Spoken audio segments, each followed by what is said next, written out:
एक बंगाली हिंदू विधवा जिसका नाम होती था ने वाराणसी में सभी महिलाओं के लिए एक स्कूल स्थापित किया।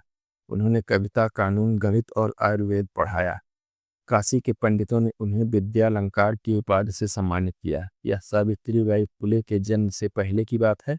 भारत की पहली महिला शिक्षिका कौन थी? दिलीप मंडल कहते हैं, हर साल 3 जनवरी को भारत सावित्रीबाई फुले की जयंती मनाता है। उन्हें भारत की पहली महिला शिक्षिका और लड़कियों के लिए स्कूल शुरू करने वाली पहली महिला के रूप में याद किया जाता है। जबकि सच्चाई यह है, भारत में वैदिक काल से ही महिला शिक्षिकाओं की एक समृद्ध परंपरा रही है।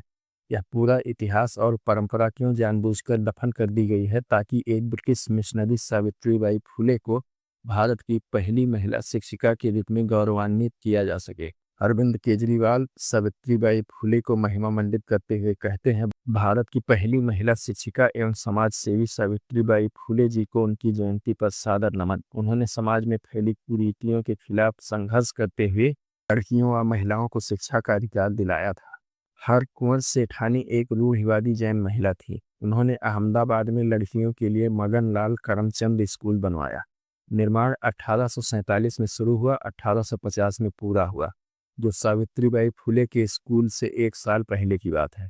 सावित्रीबाई को महिमा मंडित करने के लिए उन जैसी सैकड़ों महिलाओं को क्यों नजरअंदाज किया जाता है? दरअसल सावित्रीबाई फुले ने ब्रिटिश शासन और ईसा मसीह की महिमा में कई कविताएं लिखी। होती विद्यालंकार और हरकुंवर सेठानी जैसी महिलाओं का कोई ऐसा एजेंडा नहीं था। उन्होंने गोरे औपनिवेशिकों के साथ हाथ मिलाकर अपने देश के साथ विश्वासघात नहीं किया, लेकिन उन्हें पूरी तरह से भुला दिया गया है। समाचार पोर्टल से लेकर पत्रकारों तक, कार्यकर्ताओं से लेकर राजनेताओं तक, हम हर साल इस झूठ को दोहराते हुए देखते हैं। सावित्रीबाई फुले भारत की पहली महिला शिक्षिका नहीं थी। वह लड़कियों के लिए पहला स्कूल शुरू करने वाली पहली महिला भी नहीं थी।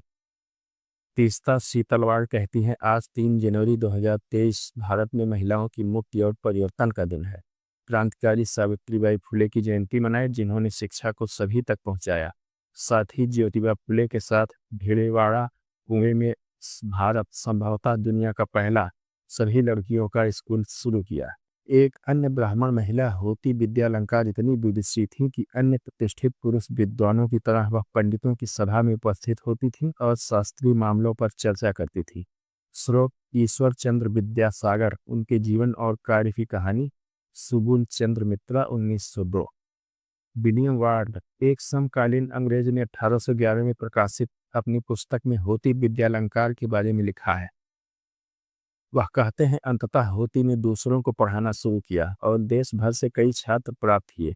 अब उन्हें सर्वत्र विद्यालंकार के रूप में जाना जाता है। विद्या उनका आभूषण है, जिसका मतलब होता है।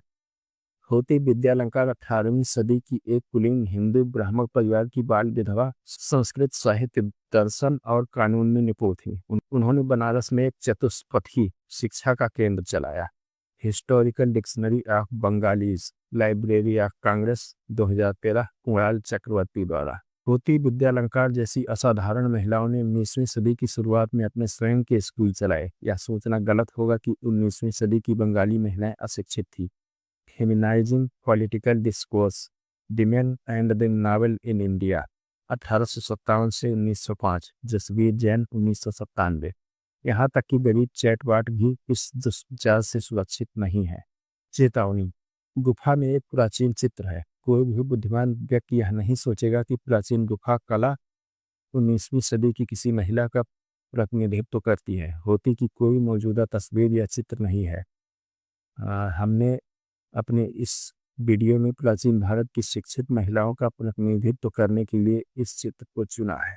यह बहुत ही स्पष्ट है कि होती विद्यालंकार की एक भी तस्वीर चित्र कहीं भी ऑनलाइन, लाइब्रेरी, पुस्तकों, इंटरनेट पर मौजूद नहीं है, जबकि सावित्रीबाई फुले के लाखों चित्र मौजूद हैं।